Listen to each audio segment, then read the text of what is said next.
Salut la team, j'espère que vous allez bien.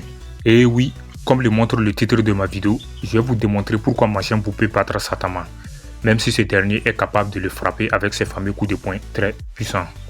En fait, il y a plusieurs fans de One Punch Man qui pensent que Saitama est carrément invincible. Oui. Oh pourtant, c'est carrément faux. Moi je me dis que Saitama n'est pas invincible. Je m'explique. Imaginez que s'il arrivait que Saitama rentre dans l'univers de Dragon Ball et qu'il tombe sur un adversaire très puissant comme Majin Buu, un être qui est capable de défier toutes les lois de la physique. Vous croyez que Saitama va pouvoir s'en sortir? Non, moi je pense pas. En fait, Majin Buu est l'un des êtres les plus singuliers, déroutants et survivants de tout l'univers de Dragon Ball confondu. Il ne répond à aucune logique de combat conventionnelle.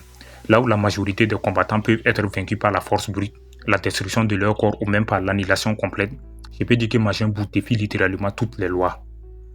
Et c'est précisément ce qui lui permettrait de résister, survivre et finalement vaincre Saitama, malgré la force absurde de ce dernier. Majin Buu n'a pas un corps normal. Il est fait d'une substance malléable, élastique et très régénérative.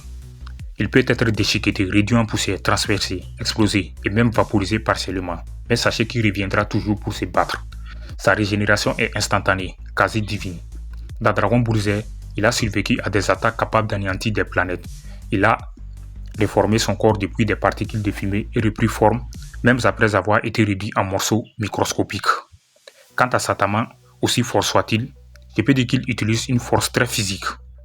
Même s'il frappe Majin Buu avec un coup à faire exploser une planète entière, le corps de Majin Buu ne fonctionne pas comme celui d'un humain. Il faut que vous compreniez cela. Il ne contient ni os à briser, ni organes vitaux à écraser, ni conscience à assommer. Il est littéralement indestructible, tant que son énergie est bien active. Si tu n'es pas encore abonné, tu peux le faire car ça ne prend pas du temps et surtout, n'oubliez pas d'activer la cloche de la notification pour ne pas rater certaines de mes vidéos. Merci. Contrairement à d'autres personnages régénératifs comme celle ou Piccolo, Majin Buu n'a aucune limite à sa guérison. Il ne s'épuise pas, ne s'essouffle pas et ne subit pas d'usure. Même après des heures de combat contre des adversaires titanesques comme Goku Super Saiyan 3 ou Vegito, je peux dire qu'il continue de se régénérer sans effort. Même un coup de poing très puissant de Saitama qui ferait exploser des galaxies ne pourrait l'éliminer s'il ne serait-ce qu'un atome de boue.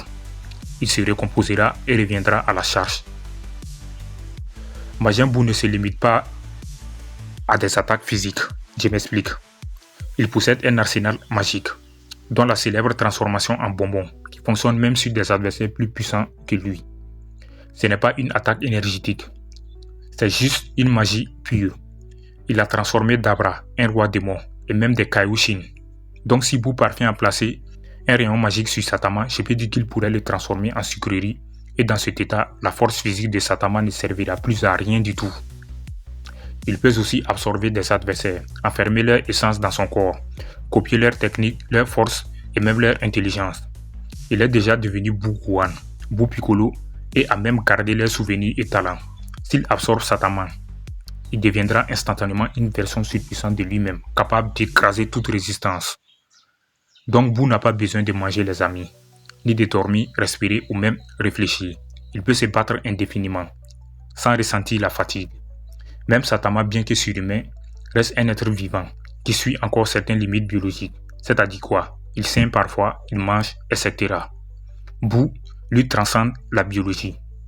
Il n'a pas de conscience ordinaire, pas de nerfs, pas de cœur à faire exploser. Il est un amas magique de chaos vivant. Pour le battre, il faudra le sceller, l'annihiler sur le plan énergétique ou magique, ou utiliser une force cosmique comme le Shenkidama.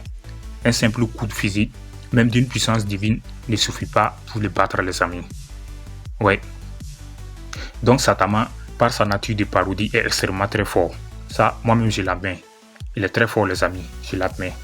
Mais il ne combat pas de manière calculée ou magique. Il se repose sur ses points, car jusqu'à présent, aucun adversaire ne lui a jamais résisté. Cela signifie que face à un être comme Majin Buu, il n'a ni les outils magiques, ni les connaissances, ni l'instinct stratégique nécessaire pour l'éliminer définitivement. Il frappera Buu, ça c'est clair, les amis. Encore, et à chaque fois, Buu se relèvera. Ou bien, puis une fois qu'il aura compris le fonctionnement de Saitama, il passera à l'action. Il l'absorbera, ou le transformera en gâteau, ou le digérera.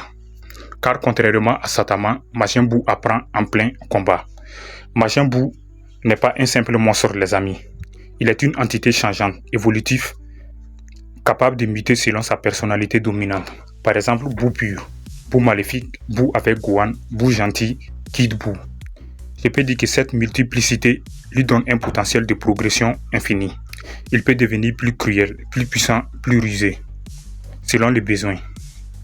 Saitama de son côté ne change pas. Je ne sais pas si vous avez remarqué cela. Il reste linéaire, invincible, mais bloqué dans sa forme. Écoutez les amis, je pense que c'est la fin pour cette vidéo. Si vous avez aimé, n'hésitez pas à la liker et n'hésitez pas aussi à la partager. Merci. Ce qu'il y a, dites-moi dans les commentaires. Je réponds à tous les commentaires, ça marche.